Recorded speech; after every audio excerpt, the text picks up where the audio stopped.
MotoGP, the premier class of motorcycle racing, the cream of the crop of riders and the fastest bikes in the world. Iconic names such as Marc Marquez, Valentino Rossi, Jorge Lorenzo and Andrea Dovizioso.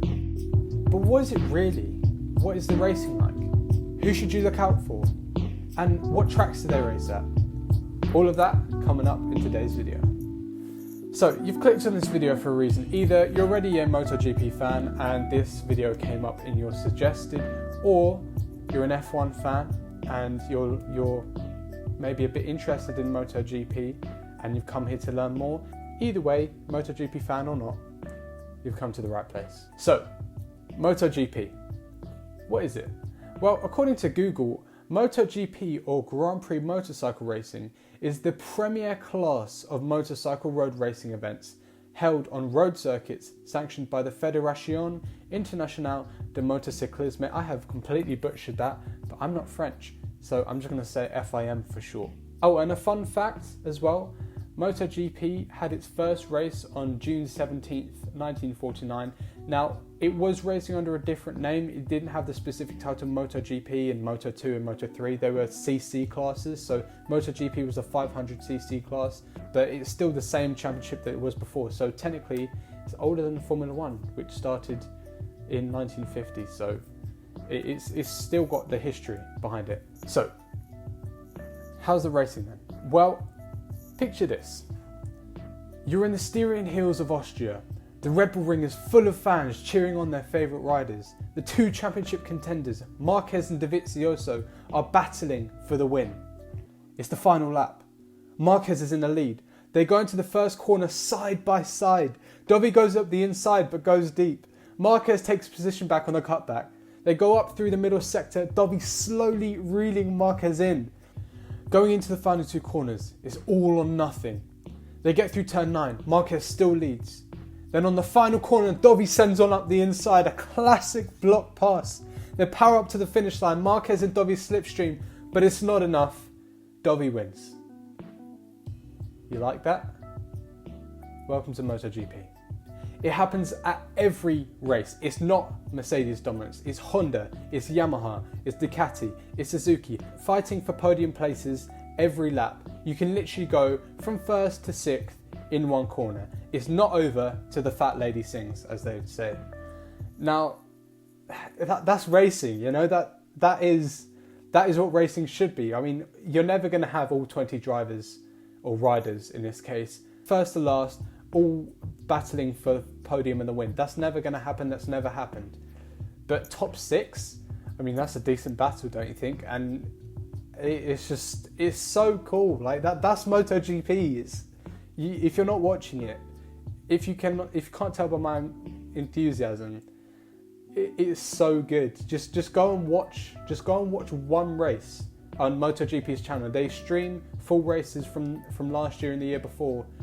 If you have spare time, just go and watch one of the streams. It's honestly, the racing is insane, man. It's insane.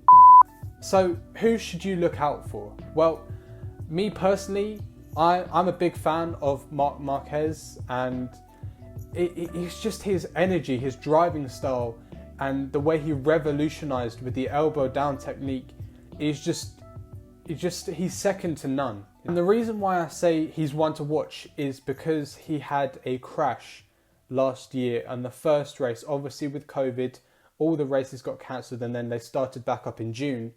Now, when that happened, obviously the riders are kind of training quick, gotta get ready and everything. It's been a long time since they've been on a bike, and it's not like a car where you can turn left or right. It's pretty much the same. These guys are basically doing acrobatics on a bike at 200 miles an hour, you know. So it's not as simple as just kind of strapping yourself in and going, because there's no seatbelts in MotoGP, yeah. And speaking of no seatbelts, at the first race, Marc Marquez had a crash. It resulted in him having to bail out for the whole season. It meant that he wasn't able to defend his championship. Now, he's fit now. And I mean, I've been watching his Instagram, seeing his recovery. He's so hungry. You can see his passion, you know. He's looking to come back. He's going back to his original team, Honda Repsol, which he's always been with.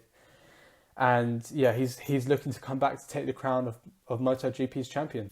But he's just an awesome rider, and he's had a year off and now he's coming back, and you can sense that hunger from him. He's ready to come back and take on the competition, because that's what real racers are.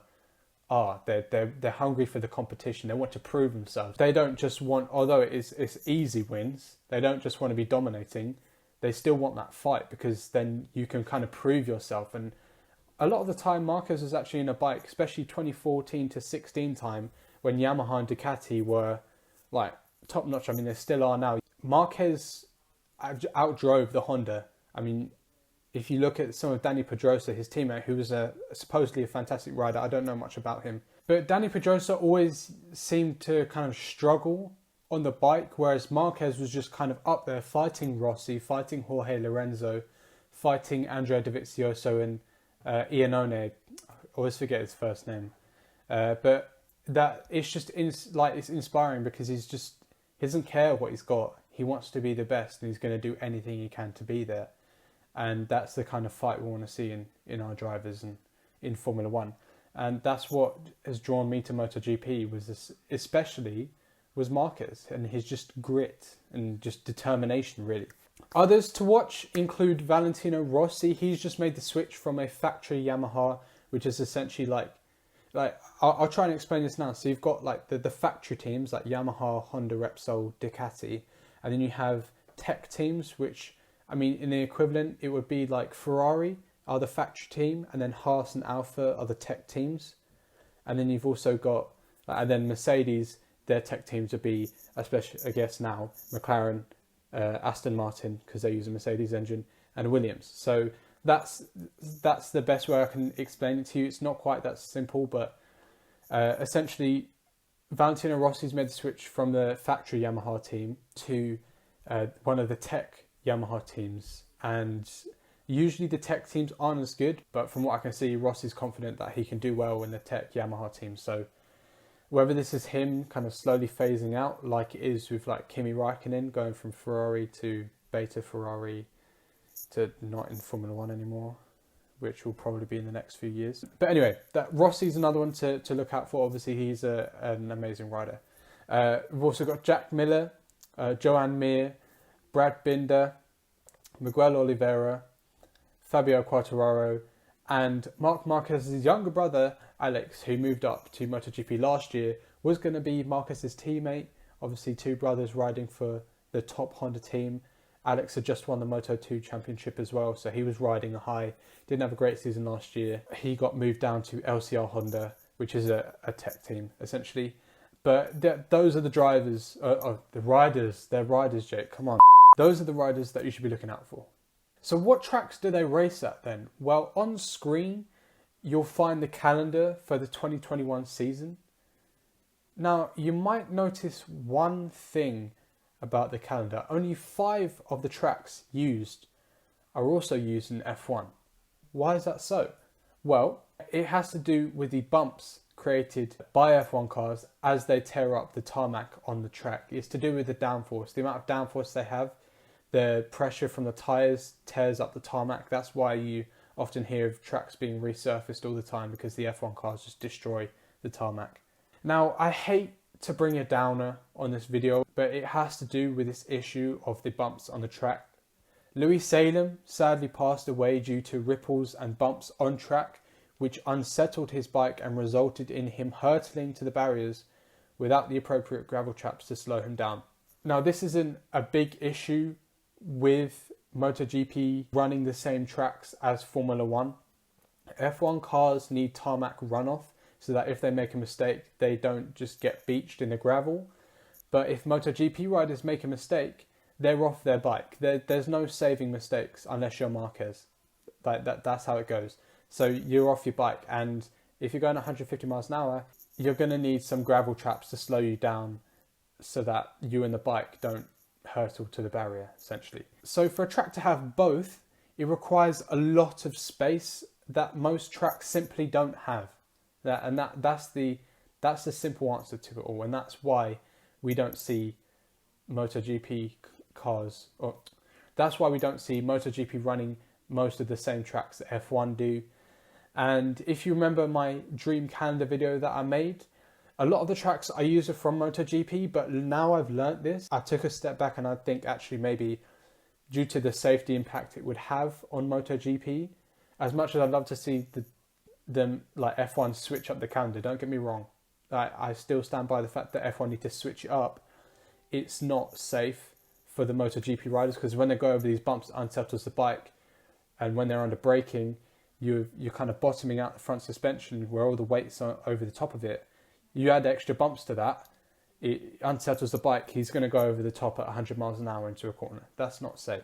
Fortunately, those tracks have the space for both tarmac runoff and gravel traps, and that's why MotoGP run at those tracks. But the majority of tracks, such as the Kimi Ring, such as there's a track in Moscow that is a reserve track for MotoGP, those tracks don't have the same space, so they can't run F1 cars and still get away with having the same safety features for MotoGP. That's just the way it goes. So why should you watch MotoGP? Well, the simple answer, because it's flipping sick. Like that's it. Okay? If you take away one thing from this video, please let it be this. MotoGP is the coolest motorsport out there. End of story. Done. Okay? This video can do. Roll the credits, yeah? You know what I mean? That's it. Okay, MotoGP, the risk that these riders put themselves through to be the best, you know, and these riders are just, they are aliens. We look at F1 drivers, think, how do they drive that fast? How do they put up with that many G? And we think they're aliens. And they're not aliens. MotoGP riders are the aliens. They're the real aliens, yeah? They put a trick in our brain, so we think the F1 drivers are the aliens. Actually, MotoGP riders are the aliens, you know what I mean? These guys are just absolutely insane, and there must be something not right in their head. Like, for them to be hanging off a bike like that at 100 miles an hour, like, are you serious? It's